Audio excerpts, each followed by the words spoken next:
দেখেন, এক এক মিডিয়ায় এক এক রকমের কথা বলছে। কেউ বলেছে 140%, আর কেউ বলেছে 100%।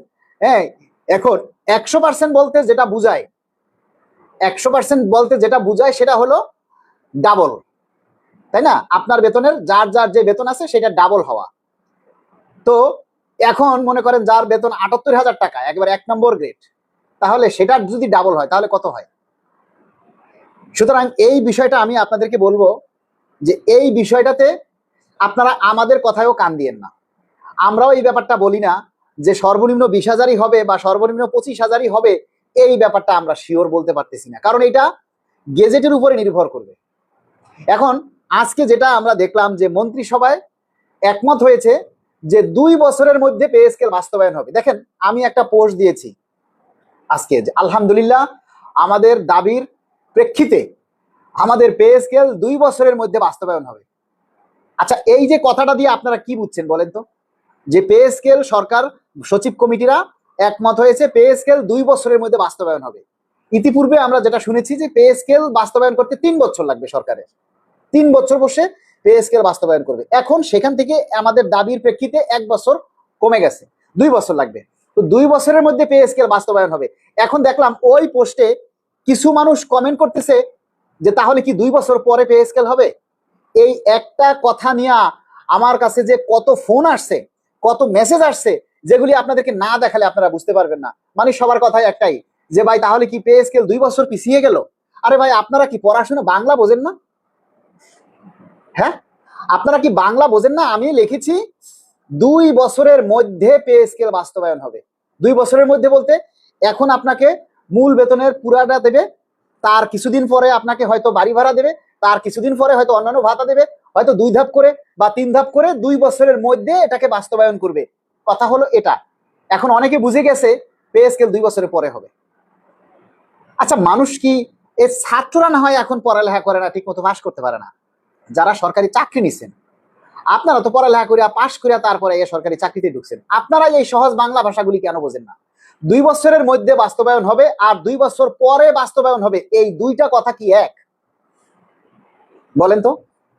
পে স্কেল 2 বছরের মধ্যে বাস্তবায়ন হবে আর পে স্কেল 2 বছরের পরে বাস্তবায়ন হবে, এই দুইটা কথার মানে কি এক বুঝায়?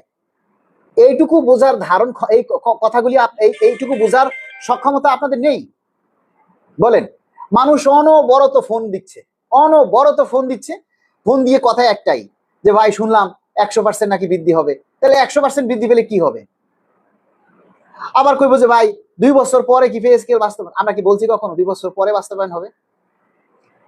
এই সিম্পল জিনিসগুলি আপনারা বুঝতে পারতেছেন না, অনেকেই বুঝতে পারে না। এটা ভাই বাংলায় লিখি আমরা,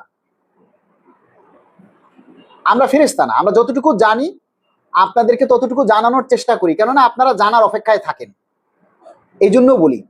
তো আপনাদের যদি কারো ভালো না লাগে তাহলে শুনেন না, আমরা তো কাউকে জোর করতেছি না। এই যে আপনাদের নিয়ে কথা বলতেছি, পে স্কেল নিয়ে কথা আলোচনা করতেছি, এটাও আন্দোলন।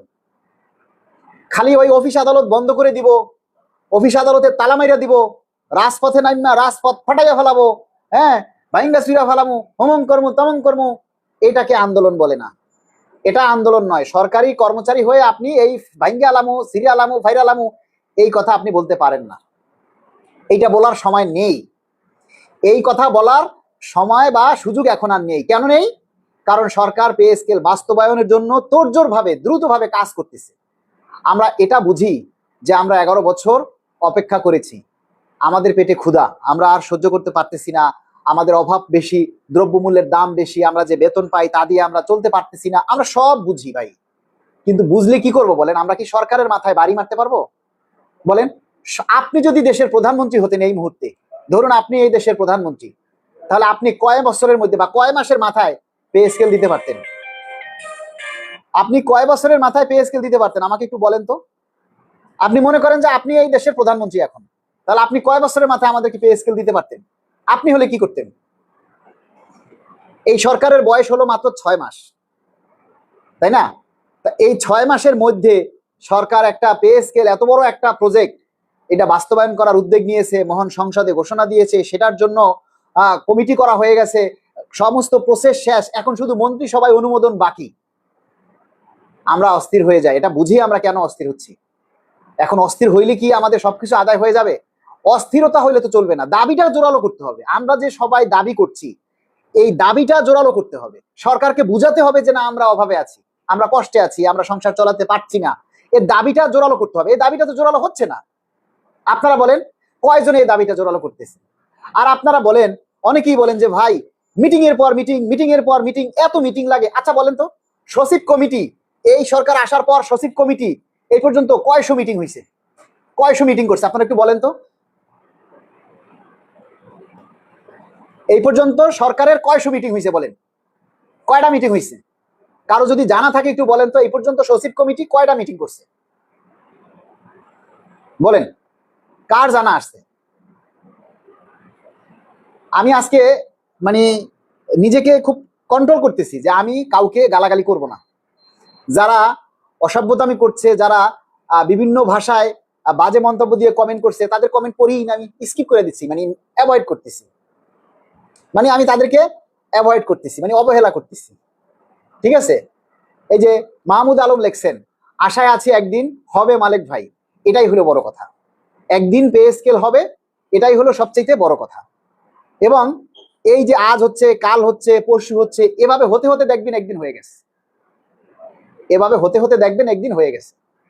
আমরা 11 বছর অপেক্ষা করেছি, আর 2-1 মাস একটু অপেক্ষা করি, তাই না? আমরা 11 বছর যখন অপেক্ষা করতে পেরেছি, আর একটু সময় আমরা অপেক্ষা করি। তো সবাইকে অনুরোধ করব, আপনারা ধৈর্য ধরে অপেক্ষা করেন। এবং সবচেয়ে বড় কথা হচ্ছে দাবিটা তুলে ধরতে হবে। আমাদের দাবির বিষয়টা সবাইকে জোরালো ভাবে তুলে ধরতে হবে। আমরা কেউ দাবির কথাগুলি তুলে ধরি না।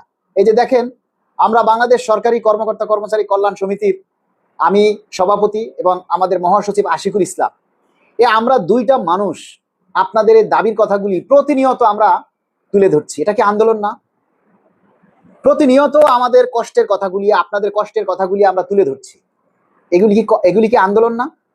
খালি রাস্তায় নেমে মিছিল করলেই আন্দোলন? অফিস আদালত বন্ধ করলেই আন্দোলন?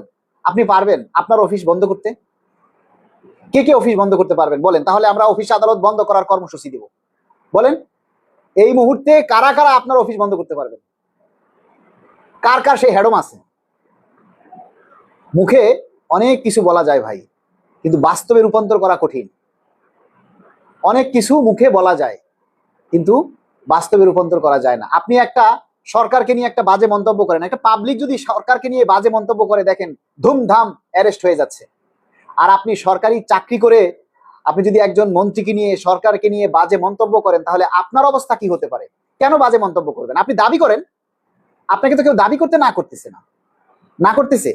আপনি দাবি না করে আপনি বাজে মন্তব্য করবেন কেন? আপনাকে বাজে মন্তব্য করার রাইট কে দিছে? আপনি গভর্নমেন্ট এমপ্লয়ি হয়ে গভর্নমেন্টের বিরুদ্ধে কখনো আপনি কথা বলতে পারেন না, সে রাইট আপনার নাই। আরে ভাই, আপনার যদি চাকরি থাকে তাহলে পে স্কেল আজ হোক কাল হোক আপনি পাবেন।